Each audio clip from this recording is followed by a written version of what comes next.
Welcome to the mission that everybody remembers from the first game, Suburb of the Damned. Also, this is episode 11 of the Destroy All Humans 2020 remake Let's Play. And today I'm your host again. But yes, this is that mission. The mission with the infernal radio towers. And, by the way, that's a bit of artwork of a character we will be introduced to in this very episode. So that's nice. But yeah, this is the mission that everybody remembers from the first game. Everyone knows about this one, everyone knows what is involved. Unless you haven't played either game before, in which case, hello, welcome. But yeah, this is a nice little throwback. Would I say it's more difficult than the original? I don't really know. I don't have any real comments on the difficulty spike, whether it's gone up or whether it's gone down. But to be quite honest with you, I enjoyed this mission. I think it was a fun time, and I'm going to show you what happened with all that, and also do commentary. With the To Address Nation at 6 PM, SMCBS remains tight-lipped about the content of the news special. The success of the broadcast depends on you, Crypto. You must protect those towering transmission towers! Each tower has a transmitter at its base. If the army want to stop the broadcast, they'll have to take out those transmitters first. So welcome again to Santa Modesta, and I'm going to be interrupted by a cutscene very shortly, but here we go. I'm going to just PK a car because that's completely random, but then I'll do some more commentary afterwards.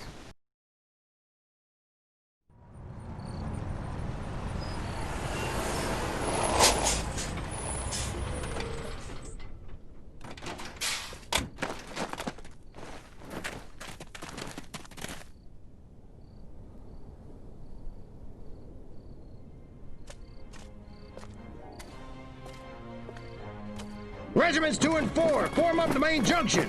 1 and 3, take the flank. Attack waves, target the infrastructure. I want those comm towers out of commission. Support waves, your task is simple.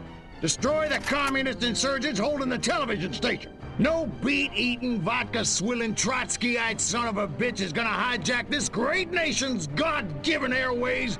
Not on my watch. Charge!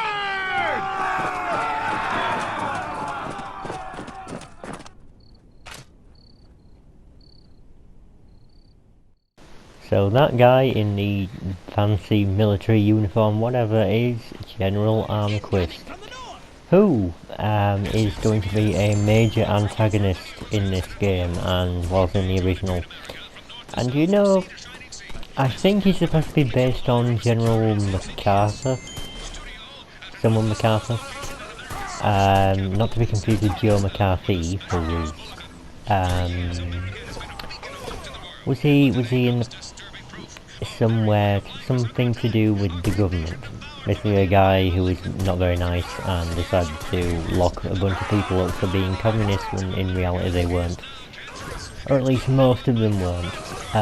You can watch videos about all of what I'm mentioning here because it is to do with history, and also we have Bert Wither just talking in the background, doing his news broadcast. So Bert Wither trusts us now and he's doing our dirty work for us by convincing the humans that there is some sort of massive government conspiracy going on, and that we, the aliens, are the good guys, even though we aren't. Which is quite unique. The concept of this game is quite unique because we are playing as the bad guys against humanity. I'm sure that when Pandemic originally worked on this game, not this specific game, Pandemic are long since deceased, I believe, in about 2000 and I want to say 2006, 2007 sort of time when Pandemic stopped being a thing. They are of course famous for working on the Battlefront games as well, the original two, so that's excellent. And I think did they work on the PSP Battlefront games? Maybe. I think they did about 2 other Battlefront games in the original sort of lineup. But, you know, Pandemic worked on the first, Destroy All Humans, and the second one. And they were a good developer. Good company full of hard-working individuals. A very small one, but yeah, very hard-working people. And to be honest, this game must have been a big risk at the time, and it's sort of a cult classic, so I guess that risk didn't totally pay off. But at the same time, people know about Destroy Humans, I think, a lot more now than they ever did, so that's pretty exciting. And also the game has got a remake, which is amazing, because you know, remaking games from past only really happens when they're super popular, and this one wasn't really super popular at all. You know, games like Shadow of the Colossus and stuff like that, they get remakes or remasters. You know, God of War and stuff. Anyway, another cutscene coming up, by the way. Tanks! Roll in the tanks! Show them some American steel!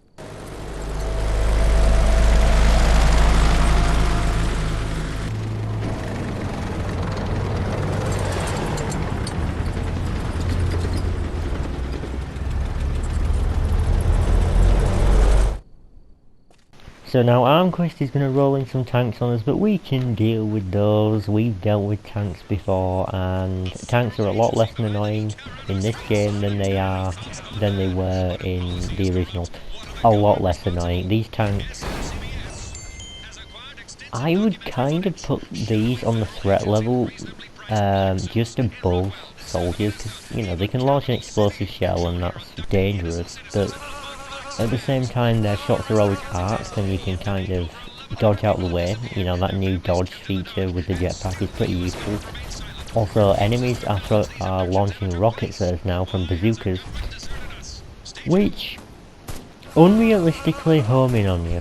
I mean, I don't think homing technology was really very much around, certainly not in small arms like a bazooka at this point in time, but you know, it's a game, and you can pick up the rockets just the same as you can with grenades, which is awesome, and fling them right back at the enemy. Or also fling them in another direction. You have free reign over where the rocket goes, which is nice, and it doesn't blow up in your hand. So, whilst Bertwither just sort of prattles on, I will talk a little bit about another game. Which after today, as I'm recording this video, I looked up some footage from It's Crash 4, It's About Time. I use the term It's About Time at the end because the game uses it, you know, it sends a subtitle. But also, there is technically already a Crash 4, which is Wrath of Cortex. It's released on the PS2 and I think the GameCube. I think the PS2 and the GameCube. And those two, Wrath of Cortex was known as Crash 4 before this one came along, and this one is sort of a sequel. This one's a sequel, I think. This one's like the sequel to Crash 3 Warped, except it kind of isn't, kind of is at the same time. Either way, it's a new Crash game. It came out, I think, this month in October? I want to say October 1st or 2nd, maybe. Very early in the month. And just to let you all know, something that I found insanely weird, and I'm going to talk about it because this game isn't made for kids, right? This game is very clearly made for 15 or 16 year olds. That's what the rating is on this game, at least in the United Kingdom, you know, in Europe. And that's fine and all because it does suit that age range. What perplexed me is that what I do when new games come out and I'm not able to buy them or play them, or don't really have much interest in playing them, because I didn't really have much interest in playing Crash 4. And you know what, I might not have any interest in it at all, I might not even pick it up at all, but still.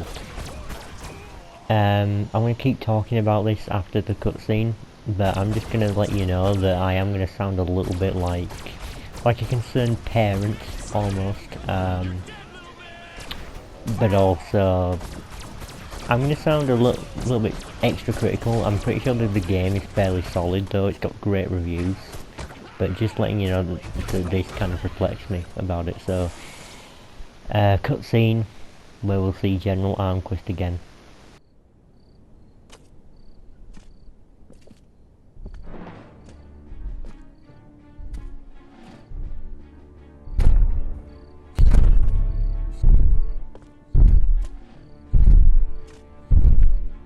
Take out those towers now! All units, attack! Attack! Attack!